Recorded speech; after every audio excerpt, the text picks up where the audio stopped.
आज की कहानी है भाग्य की मार। एक रहस्यमय कथा।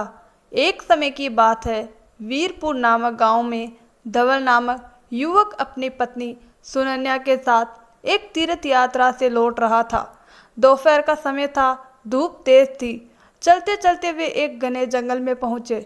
वहां एक पीपल का पेड़ देखकर दोनों ने सोचा कुछ देर विश्राम कर ले। धवल ने सुनन्या की गोद में सिर रखा और गहरी नींद में सो गया। तभी उसी रास्ते से एक राज सेना का सिपाही अर्जव गुजर रहा था। वह भी थका हुआ था, सो पास ही एक दूसरे पेड़ के नीचे बैठ गया। सुनन्या की नज़र अर्जव पर पड़ी। उसने उसकी कमर में लटकी चमचमाती तलवार देखी और कहा, भद्र पुरुष, मैंने अपने जीवन में कभी तलवार को नज़दीक से नहीं देखा। क्या आप कुछ समय के लिए मुझे अपनी तलवार देखने देंगे? अर्जव को उस महिला की बातों पर विश्वास हो गया। उसने तलवार उतारी और उसे सौंप दी। लेकिन जैसे ही तलवार सुनन्या के हाथों लगी, उसने अचानक ही अपने पति धवल का सिर काट दिया और तलवार अर्जव की ओर फेंक दी। फिर दौड़ते हुए गांव की तरफ भागी और लोगों से रोते हुए कहने लगी, इस सिपाही ने मेरे निर्दोष पति की हत्या कर दी। यह बात नगर के राजा विक्रांत तक पहुंची। राजा ने बिना देर किए अर्जव को दरबार में बुलवाया। सुनन्या की गवाही पर भरोसा कर राजा ने अपने मंत्री सुमेर से पूछा, इस सिपाही के लिए उचित दंड क्या हो? सुमेर बोला, महाराज, इसने अपनी तलवार से किसी निर्दोष की हत्या की है, अतः इसकी दोनों बाहें काट दी जाए ताकि यह कभी दोबारा किसी की जान न ले सके। राजा ने वैसा ही किया। जब अर्जव की बाहें काटी गई, वह अपार पीड़ा और अपमान से व्याकुल हो गया।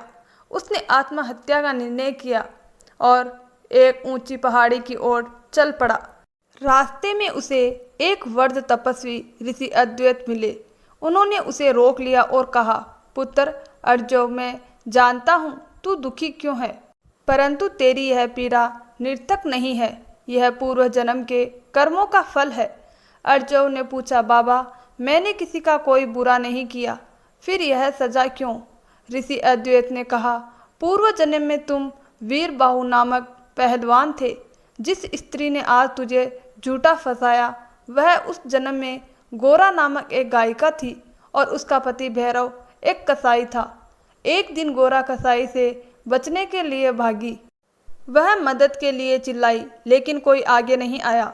तब तुमने अपनी शक्ति का प्रदर्शन करते हुए उसे पकड़ लिया और वापस भैरव के हवाले कर दिया। भैरव ने गोरा की क्रूरता से हत्या कर दी। आज वही गोरा इस जन्म में सुनन्या बनकर आई है और भैरव उसका पति धवल बना, और तुम वही वीर बाहु को अर्जुन के रूप में उसने अपना बदला ले लिया। जैसे तुमने अपने बल से उसकी जान को संकट में डाला था, वैसे ही उसने तुम्हारी बाहें कटवा दी। यह है कर्मों का चक्र। इस जन्म में नहीं तो अगले जन्म में, लेकिन कर्म का फल जरूर मिलता है। अर्जव की आंखों में आंसू थे, लेकिन अब वह सत्य को समझ चुका था। उसने ध्यान में बैठकर अपने शेष जीवन को आत्मशुद्धि में लगा दिया। इसीलिए कहते हैं, जैसे कर्म होंगे वैसा ही फल मिलेगा। अच्छे कर्म करें ताकि भविष्य सुंदर हो। अगर आपको यह कहानी अच्छी लगी हो तो लाइक करें, शेयर करें और अपने विचार कमेंट बॉक्स में बताएं। चैनल को सब्सक्राइब करना बिल्कुल ना भूलें। धन्यवाद दोस्तों।